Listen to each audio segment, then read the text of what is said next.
Welcome to Heart of the Community, the show that celebrates the incredible work being done by nonprofit organizations around the globe. Join us as we shine a spotlight on extraordinary nonprofits and individuals making a positive impact in their communities.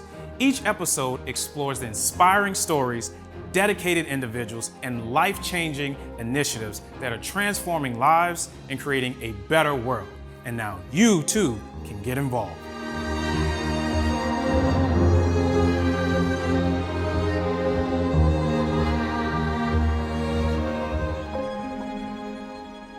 In the shadows of our society, a hidden crime is thriving, a crime that exploits the most vulnerable among us, robbing them of their freedom and dignity. The crime I'm speaking of is modern-day slavery, a transgression against humanity that spans the globe, affecting the lives of over 50 million innocent people worldwide. Human trafficking, a pervasive form of modern slavery, is a grave injustice that affects millions worldwide. But behind the darkness, there are individuals, organizations, and unsung heroes determined to break these chains of oppression. One such organization is Love Justice International, whose mission statement reads, "We believe in a world where human life is valued. In the places where it's not, we stand in the gap to love people and fight for justice." This is their story. Well, one of the things that I get to do that is both challenging and a blessing is that I get to speak to a number of girls that have been either trafficked or on their way to being trafficked. And one such story is of a girl named Mina. She had been trafficked to a Gulf state, and after several months of sexual captivity, she escaped by jumping out of a second-floor window in the place where she was staying. When I was in Nepal, I heard her story and asked if maybe I could interview her. She sat on the couch in her office, her father on one side and our translator on the other side. And I had the camera and I was getting ready to start to interview her. And as we started, everything was pretty much normal. Just kind of the introductory comments. She kind of explained a little bit about the background leading up to where she was trafficked, thinking she was going overseas to be a domestic worker. And of course, when she got there, she learned that that was not the case. But as we proceeded with the interview, she started to get highly emotional and started to sob. And our translator started to cry. And I would watch her father, who had a little Nepali hat on, and he would pull his hat down over his ears and he would just go back and forth. And I realized that for the first time, he was hearing the horrific things that were being done or had been done to his daughter.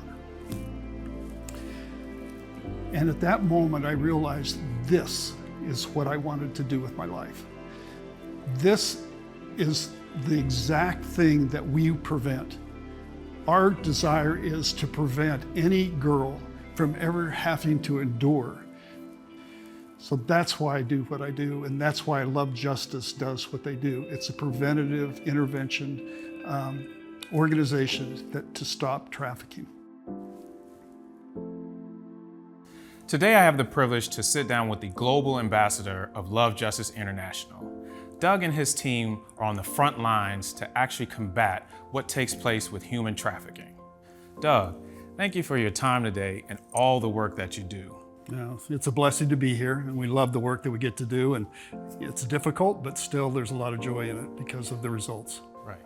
So tell me about the background and purpose of Love Justice International. Yeah, Love Justice started out as this little opportunity to work with street children. Okay. That evolved then into our first family home that was in Nepal. Since then, we've had this wonderful opportunity to start 15 more family homes and a school. Wow, okay. Yeah. And so let's talk about how, widespread modern day slavery and human trafficking is in certain communities, but also in the global community. They say there's more slaves in the world today, 50 million slaves, than at any other time in human history. Now, if you take 50 million slaves, you just spread that over the global population, that would mean about 1 in every 200 people are in slavery. Right. Another figure that I always have a difficult time wrapping my head around is every 30 seconds, an individual is being trafficked somewhere in the world. So it's a devastating problem with it has a huge impact, and it's global. And so how does Love Justice International on the ground actually fight human trafficking? We have a model called transit monitoring. So what we do is we train our staff to man certain positions in high trafficked areas, and we train them to look for red flags that would indicate someone might be being trafficked. They will intervene at that most critical point, the point between freedom and slavery.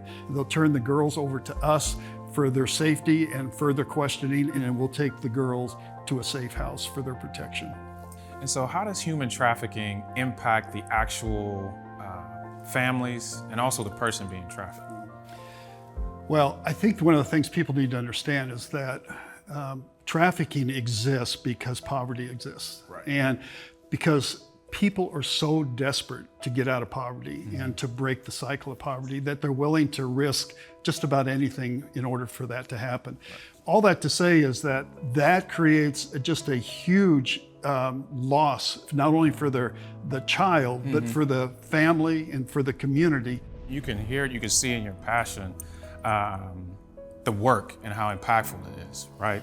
And so if someone is hearing this story, right, and they're pulled and they want to change, how does one get involved in what you all are doing? Well, there's a couple ways, honestly. One is just to become educated in what human trafficking is and how immense it is, and how many different ways that trafficking takes place.